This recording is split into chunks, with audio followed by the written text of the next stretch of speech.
कभी ऐसा सोचा है कि मान लीजिए अचानक इंटरनेट चला जाए या मोबाइल सिग्नल ही ना हो, मतलब किसी बाढ़ या भूकंप जैसी आपदा में, या कहीं आप ऐसी जगह हो जहां नेटवर्क ही ना हो, तब तब अपनों से कैसे बात करेंगे? हाँ, ये तो बड़ा सवाल है। बिल्कुल, मतलब व्हाट्सएप, इंस्टा, फेसबुक, अरे एसएमएस तक नहीं चलेगा। फिर क्या? तो आज ना हम इसी मुश्किल का एक हल ढूंढने की कोशिश कर रहे हैं।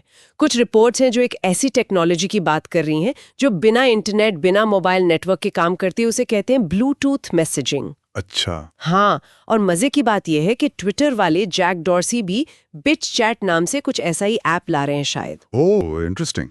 तो चलिए आज इसी तकनीक को थोड़ा और समझते हैं।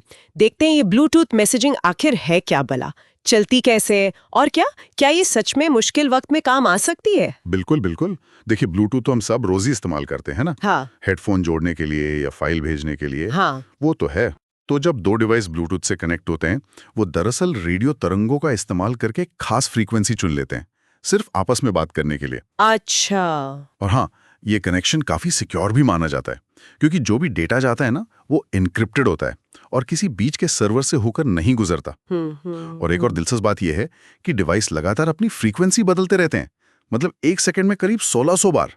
तो किसी के लिए उसे पकड़ना या हैक करना बहुत मुश्किल हो जाता है। ठीक है, ये ब्लूटूथ वाली बात तो समझ आई, लेकिन उसकी रेंज तो बहुत कम होती है ना, शायद 100 मीटर के आसपास। हाँ, सही कहा, 100 मीटर ही होती है करीब। तो फिर अगर कोई दूर है, उस तक मैसेज कैसे जाएगा? बस यहीं पर आता है मैश नेटवर्क का कॉन्सेप्ट।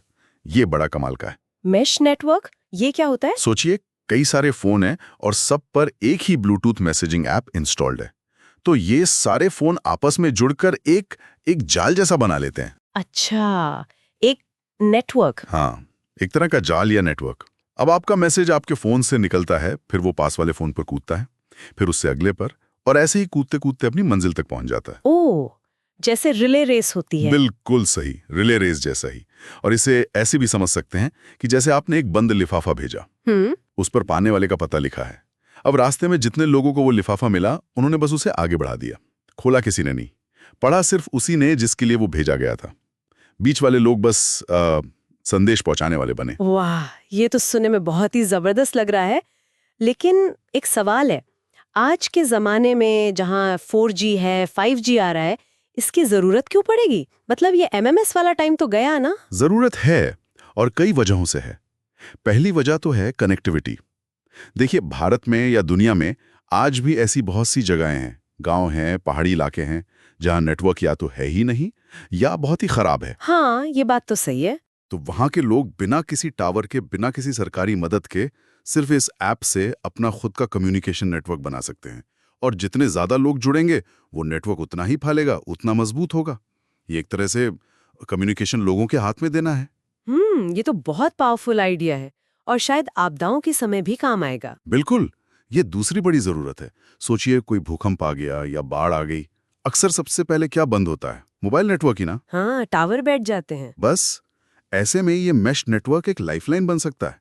मेक्सिको सिटी में 2017 में भूकंप आया था, तब लोगों ने ब्रिजिफाई नाम के एक ऐसे ही ऐप का खूब इस्तेमाल किया था, एक दूसरे तक खबर पहुंचाने के लिए। अच्छा, ऐसा हुआ था? जी हाँ, तो ये दिखाता है कि ये सिर्फ थ्योरी नहीं है, प्रैक्टिकल है। और एक पहलू, शायद विरोध प्रदर्शनों से भी जुड़ा है, कुछ रिपोर्ट्स में ऐसा पढ़ने को मिला। हाँ, ये तीसरा पॉइंट है। कभी कभी ऐसा होता है कि सरकारें किसी खास इलाके में या किसी स्थिति में इंटरनेट बंद कर देती हैं। वजह बताई जाती है कि फेक न्यूज रोकनी है या लॉ एंड ऑर्डर बनाना है। लेकिन नतीजा ये होता है कि आम लोगों का भी संपर्क टूट जाता है। तो ऐसे में ये ऑफलाइन ऐप्स एक तरीका बन सकते हैं जुड़े रहने का। 2019 में भारत में जो CAA NRC को लेके प्रदर्शन हुए थे, उस समय भी ऐसे ऐप्स के इस्तेमाल की बात सामने आई थी। मतलब ये सरकारी कंट्रोल से बाहर एक चैनल दे सकता है कुछ हद तक, हाँ। और एक और अहम बात है, प्राइवेसी। हाँ, प्राइवेसी आजकल तो ये सबसे बड़ा मुद्दा है। हर ऐप आपका डेटा चाहता है। बिल्कुल। तो इन ऐप्स का एक बड़ा फायदा ये है कि इनके लिए अक्सर आपको कोई अकाउंट बनाने की जरूरत नहीं होती। ना ईमेल चाहिए, ना फोन नंबर। अच्छा। हाँ, मैसेज सीधे एक डिवाइस से दूसरे पर जाते हैं। किसी सेंट्रल सर्वर पे जमा नहीं होते। तो वो जो बड़ी टेक कंपनियों द्वारा डेटा इकट्ठा करने या लीक होने का डर है ना, वो यहाँ बहुत कम हो जाता है। ये तो बहुत ही बढ़िया बात है, लेकिन ये सब सुनने में इतना अच्छा लग रहा है, तो क्या इसमें कोई कमी नहीं है? कुछ मुश्किलें भी तो होंगी। हाँ, बिल्कुल है, कमियां भी हैं। पहली और शायद सबसे बड़ी दिक्कत यह है कि ऐप काम करे इसके लिए वो आपके फोन में पहले से इंस्टॉल होना चाहिए। और इंस्टॉल करने के लिए एक बार तो इंटरनेट चाहिए होगा ना। हाँ, ये तो है, मुर्गी और अंडे वाली बात हो गई थोड़ी। हाँ, कुछ वैसा ही। हालांकि एंड्रॉयड फोन वाले इंस्टॉलेशन फाइल ब्लूटूथ से शेयर कर सकते हैं आपस में, पर उसके लिए भी थोड़ी जानकारी तो चाहिए। ठीक है। और दूसरी कमी ये कि ये नेटवर्क तभी चलेगा जब आपके आसपास और भी लोग वही वाला ऐप इस्तेमाल कर रहे हों। अच्छा, हाँ, अगर मेरे पास ऐप है पर मेरे आसपास 10 किलोमीटर तक किसी और के पास नहीं है तो मैं मैसेज किसको भेजूंगा? एग्जैक्टली। ये पूरी तरह से नेटवर्क इफेक्ट पर निर्भर है। जितने ज्यादा लोग अपनाएंगे उतना ये कारगर होगा।